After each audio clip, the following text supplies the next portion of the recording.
नमस्कार। पिछले कुछ दिनों में देश के अलग अलग हिस्सों में ऐसी घटनाएं हुई हैं जो बेहद चिंताजनक है, जो समाज में बढ़ रहे विभाजन, नफरत, हिंसा, गुस्से, इन सब को परिलक्षित करने वाली घटनाएं हैं। इनका असर देश की राजनीति पर भी होगा, निश्चित रूप से होगा, लेकिन उससे ज्यादा असर सामाजिक व्यवस्था पर हो रहा है। जो एक सामाजिक ताना बाना था, जो एक संरचना थी इस देश की, वो टूटती और बिखरती दिख रही है। और ये दुख की बात यह है कि ये इस तरह की घटनाएं एक साथ देश के अलग अलग भौगोलिक क्षेत्रों में हो रही है। एकदम पूर्वोत्तर के मणिपुर में देखें, मणिपुर से लेकर के पूर्वोत्तर के मणिपुर से लेकर के उत्तरी भारत के हरियाणा और पश्चिम में मुंबई तक एक समान तरह से इस तरह की घटनाएं हो रही हैं, जिनमें कहीं ना कहीं व्यक्तिगत नफरत या हम और वे, हम और अन्य की जो भावना होती है वो प्रकट हो रही है। और ये बेहद चिंताजनक स्थिति है और कई कारणों से ये चिंता बढ़ाने वाली घटनाएं हैं। अगर इन घटनाओं को बारी बारी से देखें तो मणिपुर में स्थिति ऐसी है कि आज वहां के जो दो समुदाय हैं, कुकी और मैती, उनका परस्पर ऐसा अविश्वास बढ़ा है कि अगर कहीं किसी कुकी समूह को मैती कोई व्यक्ति मिल जाए तो वो उसको मार देगा, और मैती समुदाय के लोगों को कुकी दिख जाए तो वो उसको मार डालेंगे। यहां तक की स्थिति हो गई है कि दूसरे समुदाय की महिलाएं मिल रही हैं, उनको पकड़ के महिलाएं पुरुषों के हवाले कर दे रही हैं कि उनके साथ बलात्कार हो, उनके साथ यौन हिंसा हो, उनके साथ दुर्व्यवहार। ये मणिपुर की स्थिति है।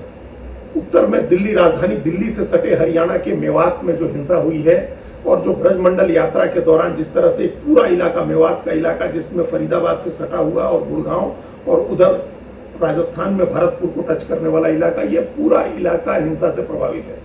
ये मिलेनियम सिटी है गुरुग्राम, वहां धारा 144 लगी है। 9 जिलों में इंटरनेट बंद है। राजधानी दिल्ली में हाई अलर्ट है, पश्चिमी उत्तर प्रदेश में हाई अलर्ट है, राजस्थान में हाई अलर्ट है।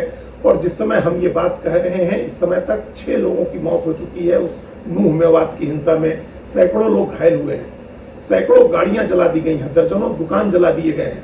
आप सोचे कितने परिवार उजड़ गए, कितने परिवार की रोजी रोटी छिन गई, कितने लोग रोजी रोटी कमाने वाले लोग मर गए इस तरह की हिंसा में। ये सांप्रदायिक हिंसा हरियाणा की है, राजधानी दिल्ली से सटे। और जिस समय यह हिंसा हुई थी उसी समय जयपुर मुंबई एक्सप्रेस में एक रेलवे प्रोटेक्शन फोर्स के आरपीएफ के एक जवान ने 4 लोगों की गोली मारकर हत्या कर दी।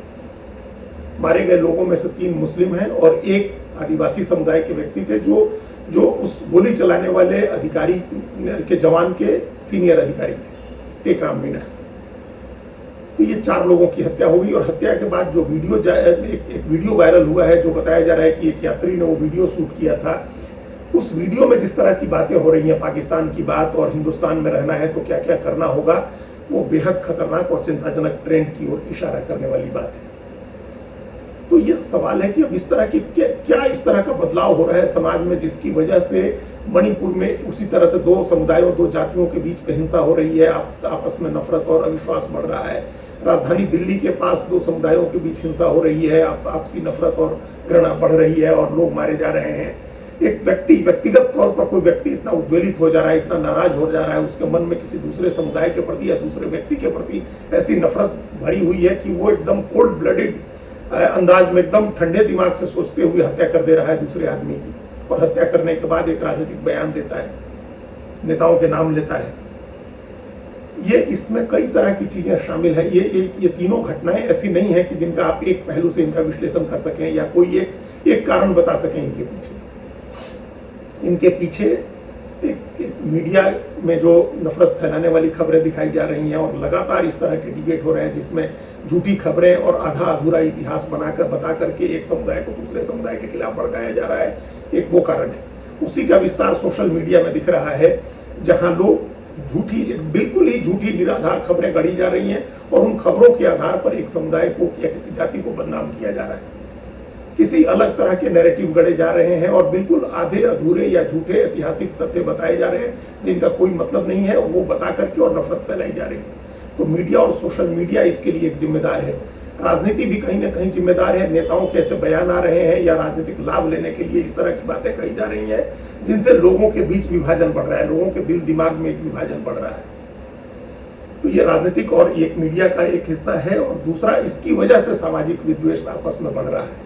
इसी ये मूल कारण है राजनीतिक भाषण, नेताओं की बयानबाजी और उसको मीडिया में बढ़ा चढ़ा करके दिखाना, सोशल मीडिया में नफरत फैलाने वाली बातें, भाषण, लोगों का गुस्सा बढ़ाने वाली बातें, इन सब चीजों से पूरा समाज नफरत और हिंसा, गुस्से का शिकार हो रहा है। ये ऐसी भावनाएं पनप रही हैं मन के भीतर, लोगों के भीतर। ऐसा नहीं है कि पूरा हर व्यक्ति इसका शिकार हो रहा है, लेकिन कोई प्रत्यक्ष तौर पर हो रहा है और उसको प्रकट कर रहा है।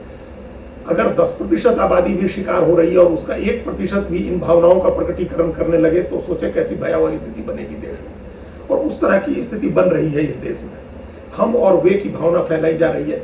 वैसे ये विचारधारा पुरानी है कि जो हमारी तरह नहीं है वो हमारे साथ नहीं रह सकते, लेकिन भारत जो एक देश है वो इसी विचार का निगेट है, इसी विचार को खारिज करने वाला देश है।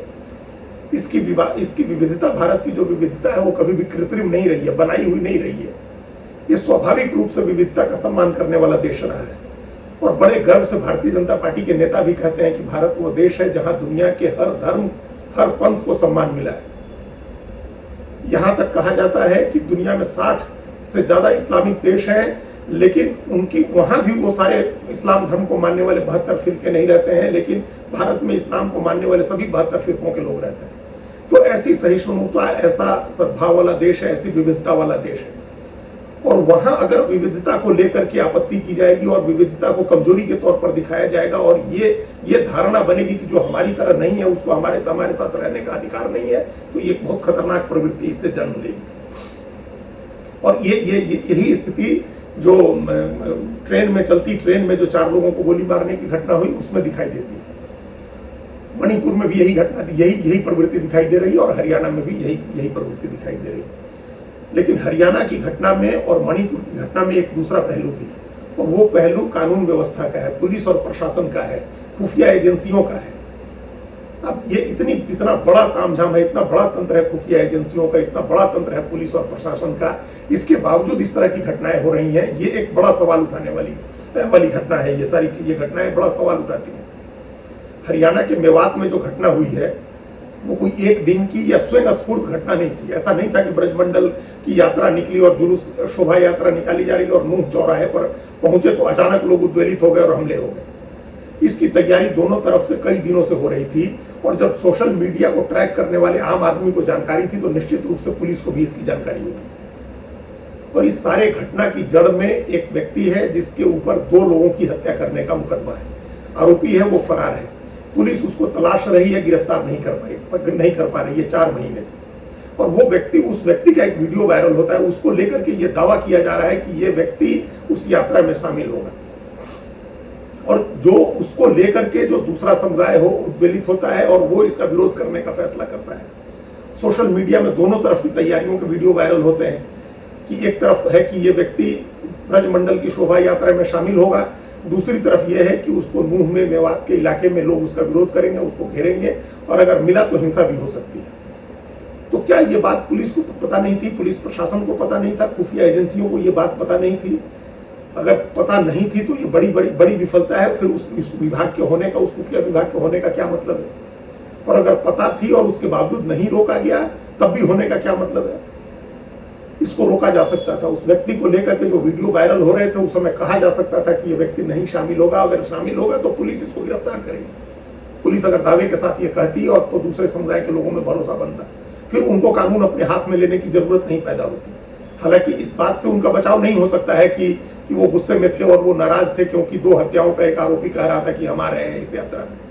इसकी वजह से उन्होंने जो किया उसको जायज नहीं ठहराया जा सकता है। उनकी तैयारियां भी एकदम गैर कानूनी थी और उन्होंने जो हथियार लेकर के जो प्रदर्शन किया, एक शोभा यात्रा को रोका, उस पर गोलियां चलाई, पथराव किए, आगजनी की, उसको कहीं से किसी भी तर्क से जस्टिफाई नहीं किया जा सकता है। लेकिन वही स्थिति दोनों तरफ की है। दोनों तरफ से कई दिन पहले से तैयारी हो रही थी, हथियार इकट्ठा किए जा रहे थे, सोशल मीडिया में जार फैलाया जा रहा था। इसके बावजूद पुलिस ने रोकने की कोशिश नहीं की। और अगर एक दिन उस घटना के समय पुलिस ने होशियारी बरती होती और सख्ती से काम लिया होता तो मेवात के नूह में जहां घटना हुई वहीं उसको रोका जा सकता था। लेकिन वहां से उस घटना की आग पूरे हरियाणा के एक बड़े इलाके में फैल गई। वो आग गुरुग्राम पहुंच गई जहां बादशाहपुर इलाके में लोगों ने दुकानें जला दी। एक उसी दिन, उसी घटना की रात मस्जिद पर हमला करके एक इमाम की हत्या कर दी। पहले दिन जो नूह की घटना हुई उसमें होमगार्ड के जवान मारे गए बेकसूर, दूसरा एक आदमी मारा गया। तो ये सब पुलिस प्रशासन की भी विफलता है। समाज के भीतर जो विभाजन हो रहा है, जो नफरत फैल रही है, एक दूसरे के प्रति जो गुस्सा है और घृणा का भाव है, वो अपनी जगह है, लेकिन ये घटना जो है ये पूरी तरह से पुलिस और प्रशासन और खुफिया तंत्र की विफलता भी दिखाती है। मणिपुर में भी यही है। 3 मई को अगर घटना हुई, उसके बाद से अगर पुलिस और प्रशासन ने सख्ती से काम लिया होता और जो चीजें आज हो रही हैं वो उस समय हुई होती, तो शायद इतना हिंसा का इतना विस्तार नहीं है। और सबसे बड़ी बात है कि इस तमाम घटनाओं में कहीं भी राजनीतिक पहल होती नहीं दिख रही है, जिसकी सबसे ज्यादा जरूरत है। चाहे मणिपुर हो या हरियाणा के मेवात की घटना हो या ट्रेन में 3-4 लोगों की गोली मार करके हत्या कर देने का मामला हो, ये सब यहाँ राजनीतिक पहल की जरूरत है। रेल की घटना हुई, एक एक चीज का क्रेडिट लेने वाले रेल मंत्री ने उस पर कोई बयान नहीं दिया। उनको इस बात की अपील करनी चाहिए थी, एकदम आलोचना करनी चाहिए थी और भरोसा दिलाना चाहिए था दूसरे लोगों को, यात्रियों को, कि उनके लिए कोई खतरे की बात नहीं है, ट्रेन की यात्रा खतरनाक नहीं हो गई। लेकिन सोचें अब कितना भय बैठा होगा जो ट्रेन में जब भी कोई पुलिस वाला, वर्दी वाला या किसी भी सुरक्षा एजेंसी का आदमी हथियार लेकर के गुजरेगा। एक व्यक्ति ने, जिसके सामने जो आंखों देखी हुई जो चश्मदीद था ट्रेन की उस घटना का, उसने कहा कि उसको मुंबई पर हुए आतंकी हमले की याद आ रही थी, कसाब जैसे व्यक्ति की याद आ रही थी कि कोई व्यक्ति लगातार गोली चलाता हुआ घूम रहा है। अब सोचे जो व्यक्ति हवाई अड्डे पर है, जो व्यक्ति रेलवे में यात्रा कर रहा है, स्टेशन पर है या किसी सार्वजनिक जगह पर है, उस किसी हथियारबंद व्यक्ति को देख करके उसके मन में क्या भाव आएगा। तो ये इसकी अपील करनी चाहिए, लोगों को भरोसा दिलाना चाहिए था। और सबसे बड़ी बात यह है कि मणिपुर की घटना हो, हरियाणा की हो या कहीं भी दूसरी इस तरह की जो घटना हो रही है, ये राहुल गांधी कहते हैं कि उन्होंने मोहब्बत की दुकान खोली है, लेकिन एक राहुल गांधी के या एक मोहब्बत की दुकान से ये नफरत नहीं मिट जाने वाली है, न सद्भाव बन जाने वाला है। इसमें एक साझा प्रयास करने की जरूरत है। प्रधानमंत्री को आगे बढ़कर के अपील करनी चाहिए हर समुदाय के लोगों से। ये बहुत अच्छी बात है कि जिस समय ये हिंसा हो रही थी उस समय प्रधानमंत्री एनडीए और भाजपा के सांसदों के साथ बैठक कर रहे थे और उन्होंने बैठक में कहा कि मुस्लिम समुदाय के साथ रक्षाबंधन का त्योहार मनाना चाहिए, मतलब भाईचारा बनाना चाहिए। उन्होंने अपने सांसदों को ये नसीहत दी है, उनसे अपील की।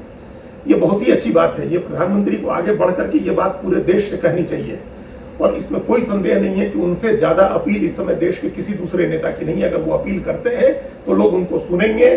जो इस तरह के तत्व हैं जो हिंसा फैला रहे हैं उनको भी एक मैसेज मिलेगा और शांति बहाली की दिशा में एक पहल हो सकती है। तो एक साझा पहल करने की जरूरत है सभी राजनीतिक दलों को, जो प्रशासनिक लोग हैं उनको भी, जो पुलिस के लोग हैं उनको भी, और जो सामाजिक संगठन है उनको भी एक इस साझा प्रयास में शामिल होने की जरूरत है। धन्यवाद।